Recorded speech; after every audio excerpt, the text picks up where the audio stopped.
ਕੰਮ ਕਰ ਰਹੇ? ਬੋਰ ਹੋ ਗਿਆ।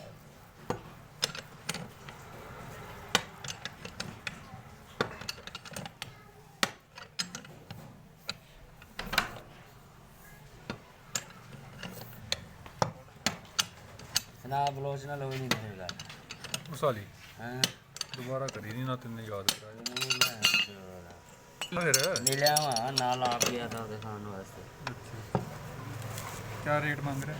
2.5 ਲੱਖ ਹੈ ਹੀ ਨਹੀਂ ਕੀਮਤ ਉੱਥੇ? ਹਾਂ ਅੱਛਾ ਫਿਰ ਮੁਨਾਸਿਬ ਮੰਗ ਰਿਹਾ। ਕਿਹੜਾ ਕਮਿਸ਼ਨ ਦੇਗਾ? ਹਾਂ